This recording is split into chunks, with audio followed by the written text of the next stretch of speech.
Hi అందరికీ. ఈరోజైతే నాటుకోడి కూర చేస్తున్నా. నిన్న మా ఊర్లో పోచమ్మ బోనాలు జరిగాయి. పోచమ్మ దగ్గర అయితే నాటుకోడి కోసాము. ఇంకా కోడి అయితే ఈ రోజు వంట చేస్తున్నా. తెల్లవారు ఉండాను బోనాల నెక్స్ట్ డే. మరీ ఓవర్ గా మసాలాలు వేయకుండా నార్మల్ గానే టేస్టీగా వండుతున్నా. అండ్ పిల్లలు కూడా తినేలాగా. బోనాల పండుగ అయితే మా ఊర్లో బాగానే జరిగింది, కానీ నేనైతే బోనం తీయలేదు. బోనం తీద్దామని అనుకున్నా. పాప చిన్నది, ఇక నా కొడుకు కూడా చిన్నోడే. ఇంకా ఎత్తుకునే వాళ్ళు లేరు. అమ్మ, నేను, మా ఆయన అంతే. ఇంకా ఇద్దరు పిల్లలతో ఇబ్బంది అవుతుంది. మినిమం బోనాలు తీయాలంటే 3-4 గంటలు అయితే పడుతుంది. నేను ఉండేది నాటుకోడే అయితే పెట్టా అన్నమాట. ఇంకా దాని లోపల ఎగ్స్ ఉన్నట్లున్నాయి. ఆ ఎగ్స్ కూడా ఇందులోనే వేసేసా. అండ్ అందులో కోడిగుడ్డు కూడా వచ్చింది. కోడిలో నుంచి గుడ్డు రాకపోతే ఇంకేం వస్తుంది చెప్పండి. కోడి కోసాక ఆ గుడ్డు వచ్చింది. ఇంకా అదే ప్యాక్ లో వేసి ఇచ్చినట్టున్నాడు చికెన్ సెంటర్ అతను. నాటుకోడి గుడ్డు కదా, ఇంకా తర్వాత పాపకు బాయిల్ చేసి ఇద్దామని పక్కకైతే పెట్టాను. ఆ చిన్న గుడ్లు మాత్రం ఇందులోనే వేసేసా. ఇంకా కర్రీ అయితే కంప్లీట్ అయిపోతుంది అనేసి. మేము ఎగ్స్ ఉడికే అప్పుడు వేయాలి, ఇప్పుడే వేయకూడదే అనింది. ఇంకా నేను స్టార్టింగ్ లోనే వేసాను. నాకు పెద్దగా తెలీదు ఆ ఎగ్స్ మధ్యలో వేయాలా లేదా స్టార్టింగ్ లోనే వేయాలా. నాటుకోడిలో అయితే నేను పెద్దగా మసాలా లాంటివి ఏమి యూజ్ చేయలేదు. ధనియా పొడి వేసాను అంతే.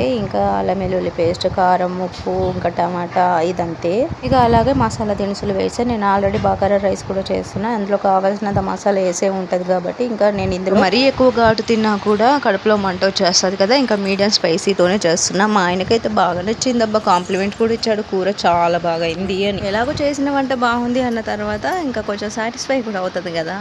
వంట కోసం అయితే బిఫోర్ నైటే నాకు వార్నింగ్ ఇచ్చాడు. మార్నింగ్ 8 వరకు నాకు వంట పూర్తయితే నేను తినేసి వెళ్తాను డ్యూటీకి, లేదంటే తినకుండానే వెళ్తాను. నీ ఇష్టం, ప్రొద్దున్నే లేచి వంట అయితే ముందుగా చెయ్యి అని. తినకుండా వెళ్తే ఎవరితోబా ఆకలి అయ్యేది అని అనిపించింది. కాకపోతే నేను తినకుండా వెళ్తే నేనే కదా ఫీల్ అయ్యేది. అట్లా నాకే బాధ, ఇట్లా నాకే బాధ. ఇంకా తప్పదు కదా. ఇంకా మార్నింగే లేచా. ఇవాళ ప్రొద్దున్నే లేచి ఇంకా బయట చల్లేసి ముగ్గు పెట్టేసి ఇంకా ఛాయ్ పెట్టేసి ఒక ఛాయ్ తాగి ఫస్ట్ చపాతీ పిండి తడిపేసి ఇంకా చికెన్ కర్రీలోకి కావాల్సిన ఐటమ్స్ అన్ని కట్ చేసుకొని పెట్టుకొని బగారా రైస్ అయితే రైస్ కుక్కర్ లో పెట్టేసా. నేను బగారాకి పోపు పెట్టేసి ఇంకో సైడ్ అయితే పిండి తడిపేసి పెట్టా. చికెన్ పోపు వేసేలోపు పిండి తడిసిందంటే మంచిగా నానిందంటే చపాతీలు సాఫ్ట్గా వస్తాయి కదా, అందుకని. పక్క నాటుకోడి అవుతుంది, ఓ పక్క అన్నం అవుతుంది. ఈ లోపు చపాతీలు చేస్తున్నా. ఇదన్నమాట సంగతి. మధ్యలో టీ కూడా తాగేసా.